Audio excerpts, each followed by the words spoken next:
আসসালামু আলাইকুম প্রিয় দর্শক, নামজারির চিরচারিত প্রথা বাতিল হয়ে যাচ্ছে। থাকতেছে না নামজারিতে চিরচারিত প্রথা, নামজারি হবে অটোমেটিক্যালি। আপনাকে নামজারির জন্য আর কোনো কষ্ট করতে হবে না, যেতে হবে না ভূমি অফিসে, করতে হবে না আলাদা করে দরখাস্ত, আপনাকে নামজারি নিয়ে আর ভোগান্তিতে পড়তে হবে না, আপনাকে কোনো দালাল ধরতে হবে না, ভূমি অফিসে গিয়ে মাসের পর মাস ঘুরতে হবে না, নামজারি হবে অটোমেটিক্যালি। চিরচারিত প্রথাটি বাতিল হয়ে যাচ্ছে।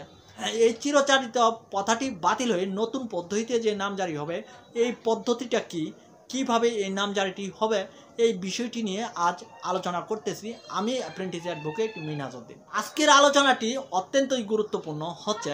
এই আলোচনাটি শোনার পর আপনি যদি এই ভিডিওটি দেখে উপকৃত হন, তাহলে চ্যানেলটি সাবস্ক্রাইব করে পাশে থাকবেন, পাশের বেল বাটনটি অন করে রাখবেন, যেন পরবর্তীতে এমন আইন বিষয়ক ভিডিওগুলো আপনি দেখতে পারেন।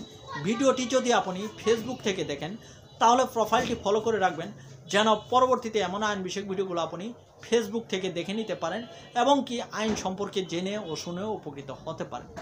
দর্শক, আলোচনা হচ্ছে নামজারি পদ্ধতির চিরচারিত প্রথা বাতিল হয়ে যাচ্ছে। এই বিষয়টি আলোচনা করার আগেই সর্বপ্রথম আমাদেরকে একটু নামজারি সম্পর্কে আলোচনা করতে হবে। নামজারি আসলে কি, নামজারি কতটা গুরুত্বপূর্ণ। প্রিয় দর্শক, নামজারি একটি ভূমির জন্য অত্যন্ত গুরুত্বপূর্ণ।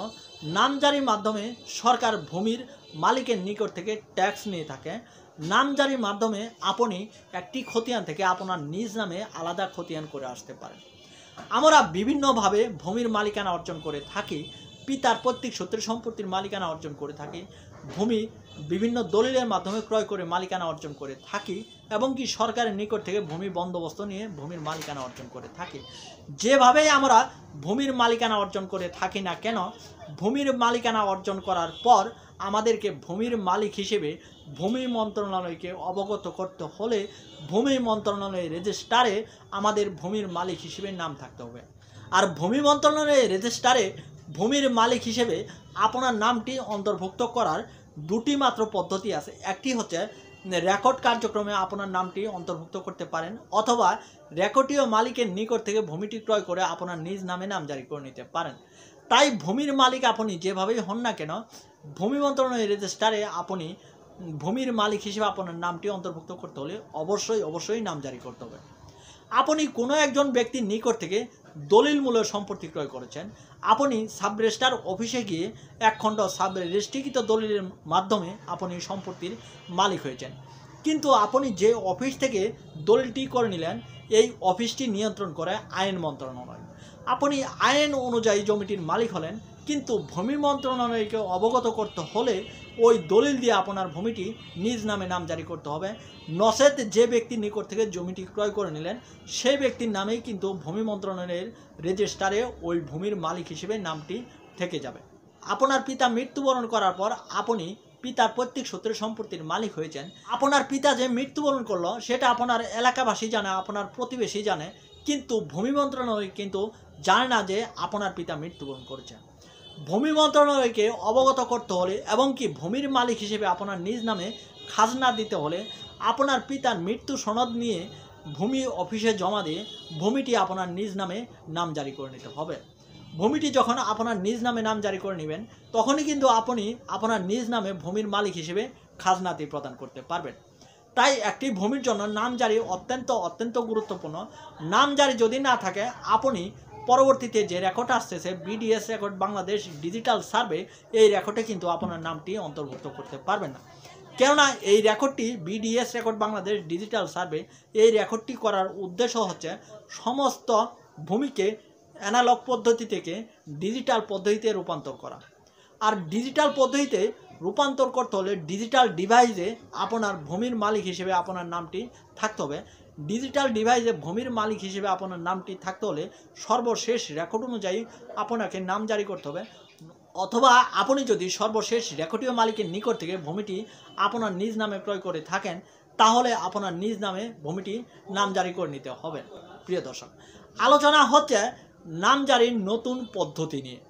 নামজারির নতুন পদ্ধতি আসতেছে, এই নতুন পদ্ধতির মাধ্যমে কিভাবে কে কোন জমিটি নামজারি করে নিতে পারবে।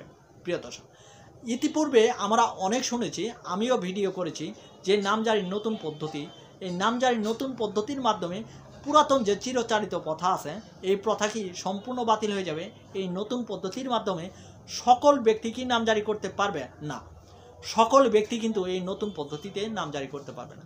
নতুন যে পদ্ধতি আসতেছে এই পদ্ধতি হচ্ছে রেজিস্ট্রেশন ও মিউটেশন আন্তঃসংযোগ, অর্থাৎ রেজিস্ট্রি অফিস এবং কি ভূমি অফিস এই দুটি অফিস আন্তঃসংযোগে থাকবে। যখন সাব রেজিস্ট্রার অফিসার কোনো দলিল রেজিস্ট্রি করে দিবে তখন কিন্তু তারা আন্তঃসংযোগে থাকবে। আপনি ইতিপূর্বে একটি জমি যদি ক্রয় করতে যেতেন অথবা বিক্রি করতে যেতেন তখন সাব রেজিস্ট্রার অফিসারের নিকট গেলে সাব রেজিস্ট্রার অফিসার সরাসরি আপনার দলিলটি রেজিস্ট্রি করে দিতেন। এক্ষেত্রে কিন্তু কোনো যাচাই বাছাই করার প্রয়োজন হতো না।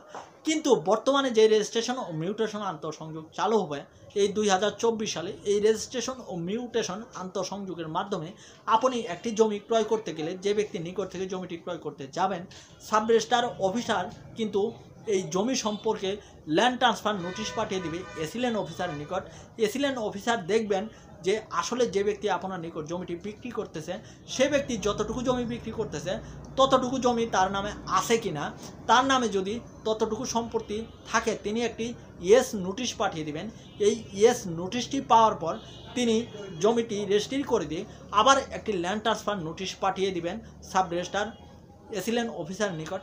এসিলেন অফিসার এই ল্যান্ড ট্রান্সফার নোটিশটি পাওয়ার পর তিনি কিন্তু তার খতিয়ান থেকে সম্পত্তিটুকু কেটে নিয়ে আপনার নিজ নামে আরেকটি খতিয়ান করে দেবে। প্রিয় দর্শক, এই রেজিস্ট্রেশন ও মিউটেশন আন্তঃসংযোগ চালু হওয়ার মাধ্যমে আমরা যেভাবে উপকৃত হবে, কোনো ব্যক্তি এখন আর একই জমি বারবার বিক্রি করতে পারবে না। আপনি কষ্টে অর্জিত টাকাতে এক খণ্ড জমি ক্রয় করেছেন, এই জমিটি যে ব্যক্তির নিকট থেকে ক্রয় করেছেন সে ব্যক্তি ইতিপূর্বে অন্য কারো নিকট বিক্রি করে ফেলেছেন। বিক্রি করার পর আপনার নিকট বিক্রি করতেছে, আপনি সাব রেজিস্ট্রার অফিসে গিয়ে দলিলটি করে নিলেন। এখানে কিন্তু সাব রেজিস্ট্রার অফিসার চেক করার কোনো সুযোগ ছিল না যে জমিটি বিক্রেতা অন্য কোনো ব্যক্তির নিকট বিক্রি করেছে কিনা। প্রিয় দর্শক, এই বিশ্বে যদি সপ্তম আচার্য থাকে তাহলে অষ্টম আচার্য হচ্ছে আমাদের বাংলাদেশে, সেটি হচ্ছে সাব রেজিস্ট্রার অফিস। এটি এমনই একটি অফিস যে অফিসে কোনো তথ্য যাচাই করার কোনো সুযোগ থাকে না। আপনি একটি জমি যদি 10 বার বিক্রি করতে যান সাব রেজিস্ট্রার অফিসার কিন্তু ধরতে পারবেন না যে ইতিপূর্বে এই জমিটি আপনি 9 বার বিক্রি করেছেন। কিন্তু বর্তমানে রেজিস্ট্রেশন ও মিউটেশন আন্তঃসংযোগের মাধ্যমে আপনি একটি জমি বিক্রি করছেন, পরবর্তীতে এই জমি বিক্রি করতে গেলে আপনি আর এই জমি বিক্রি করতে পারবেন না। কোনো ব্যক্তিকে আর ফাঁকি দিতে পারবেন না, কোনো ব্যক্তি আর ঠকবে না জমি ক্রয় করতে। আপনার একটি খতিয়ানে 5% জমি আছে, আপনি কোনো ব্যক্তি নিকট 60% জমি বিক্রি করতে পারবেন না। আপনি যখনই 5% জমি আছে 60% বিক্রি করার জন্য একটি দলিল সম্পাদন করে সাব রেজিস্ট্রার অফিসারের কাছে নিয়ে যাবেন। তিনি ল্যান্ড ট্রান্সফার নোটিশ পাঠিয়ে দেবেন এসিলেন অফিসার নিকট। এসিলেন অফিসার ল্যান্ড ট্রান্সফার নোটিশে যখন দেখবেন যে আপনার জমি আছে 5%, আপনি 60% জমি বিক্রি করতে চাইতেছেন, তখন কিন্তু সাব রেজিস্ট্রার অফিসার আপনাকে পানিশমেন্ট দিতে পারবে, দণ্ড দিতে পারবে। কেননা আপনি জালিয়াতির আশ্রয় নিয়েছেন, আপনি ভণ্ডামির আশ্রয় নিয়েছেন, আপনি একটি অবৈধ কাজ করতে চাইতেছেন। এই অবৈধ কাজ করার কারণে সাব রেজিস্ট্রার অফিসার আপনাকে দণ্ড প্রদান করতে পারবে। প্রিয় দর্শক, এই রেজিস্ট্রেশন ও মিউটেশন আন্তঃসংযোগ এই যে নতুন যে নামজারি পদ্ধতি, এই নামজারিটি শুধুমাত্র ক্রয়কৃত সম্পত্তির ক্ষেত্রে প্রযোজ্য। অর্থাৎ আপনি কোনো ব্যক্তির নিকট থেকে যে কোনো দলিল মূল্য সম্পত্তি ক্রয় করে থাকেন না কেন, এই দলিল মূল্য সম্পত্তি ক্রয় করার ক্ষেত্রেই আপনার এই রেজিস্ট্রেশন ও মিউটেশন আন্তঃসংযোগটি প্রযোজ্য। আপনি আপনার পিতার পৈতৃক সূত্রে সম্পত্তির মালিক হয়েছেন, আপনাকে এই সম্পত্তিটির নামজারি করতে হলে ওই চিরচারিত প্রথা অনুযায়ী আপনাকে আবেদন করে আপনার ভূমিটি নামজারি করে নিতে হবে। এক্ষেত্রে কিন্তু আপনি রেজিস্ট্রেশন ও মিউটেশন আন্তঃসংযোগের আওতায় আসবেন না। রেজিস্ট্রেশন ও মিউটেশন আন্তঃসংযোগের আওতায় সেই ব্যক্তিগুলো আসবে যে ব্যক্তিগুলো জমি ক্রয় বিক্রয় করতেছে। জমি ক্রয় বিক্রয়ের ক্ষেত্রে যে জালিয়াতি আছে এই জালিয়াতি রোধ করার জন্য এবং একটি জমি ক্রয় করার পর এই জমিটি নামজারি করার ক্ষেত্রে যে ভোগান্তি হয় এই ভোগান্তি কমানোর জন্য এই রেজিস্ট্রেশন ও মিউটেশন আন্তঃসংযোগটি চালু করার ব্যবস্থা গ্রহণ করেছিলেন সাবেক ভূমিমন্ত্রী ও ভূমি সচিব। সাবেক ভূমিমন্ত্রী সাইফুজ্জামান চৌধুরী এই ব্যবস্থাটি গ্রহণ করেছিলেন।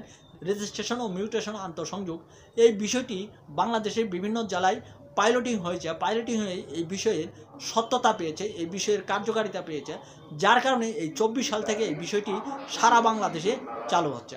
প্রিয় দর্শক, আজকের এই পর্বটি এই পর্যন্তই ছিল। পরবর্তীতে দেখা করব নতুন কোনো পর্বের নতুন কোনো টপিক আলোচনা করার সময়। সেই পর্যন্ত ভালো থাকুন, সুস্থ থাকুন, সুন্দর থাকুন। ধন্যবাদ সবাই।